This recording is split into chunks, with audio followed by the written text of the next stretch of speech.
Guys, kailangan pala by partner pag nag-universal. Ganyan ba dapat ko na? Wow, kawawa naman mi, walang partner. Iniwan ako ni Tito Mel, guys.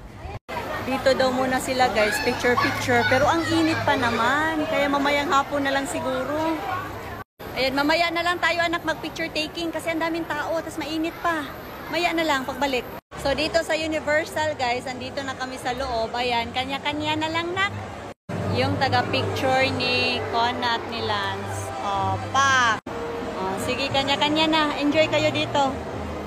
Ikay, nakita mo? Ayun o! Roller coaster! Dito umiyak si Kona, guys, kasi hindi namin pinasakay kasi maliit pa lang siya. Ngayon, let's...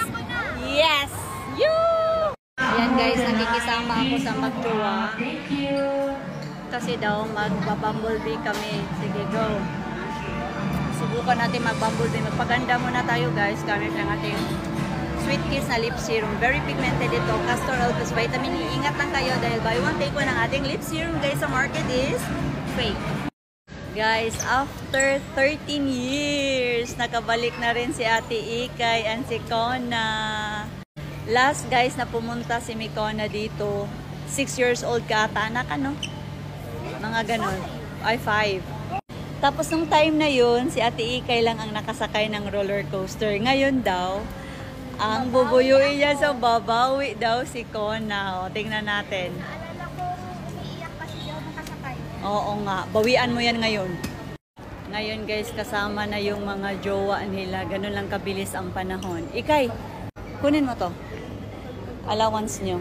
Pambili-bili ng kung ano-ano dyan sa... Yan, guys, nagpapalit ako ng ano nila Ate Ikay para may allowance silang dalawang magkapatid. Para maglilip serum daw muna siya, guys, para pag namasyal, nako, plakadang-plakada ang labi. Ingat pala kayo, guys, ha, sa market. Ang ating lip serum na buy one take one Ikay is fake. Ayun, guys, ang ganda. Super pigmented. Treatment na pala yan, ha. Lip treatment. Castor oil plus vitamin E. As young as 7 years old, pwede ang ating lip serum. Wow! Bye, Ate Ikay! Ayan na yung sasakyan nila, guys. Na-feel yung loob ng sasakyan, ah. Ganda!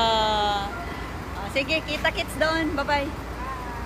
So, eto, guys, sumakses kami sa immigration ito. Sabi dito sa nag-comment, hi po, anong tinanong sa immigration ng mga BF? Kasama ko nga pala dito yung mangliligaw ni Ikay at ni Kona. Lalo na kay Kona, guys, dahil 17 years old pa lang yung bata. So, ako ang legal guardian niya dito. Maraming mga tanong, pero meron naman tayong mga supportive documents. Yung kay Ikay naman, hindi na masyado dahil nasa legal na edad na nga.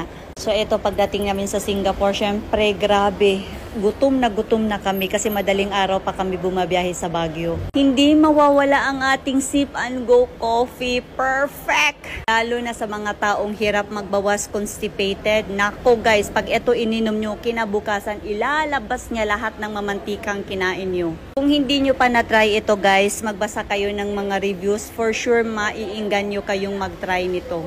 So, tuloy ang kwento natin. Etong aming travel ngayon sa Singapore, all expenses paid ito ng K-Beauty. 16 kami katao, guys, na pumunta dito. Grabe, God is good. Pinoprovide niya tayo sa mga ganitong klaseng expenses. Talagang pinaghandaan namin tong mag-asawa. Kumbaga, deserve talaga ng mga tauhan ko dahil super bait din nila sa amin at super masisipag. Biruin nyo, guys, 1 taon na ang K-Beauty kaya maraming salamat sa mga sumusuporta sa amin. Love you all!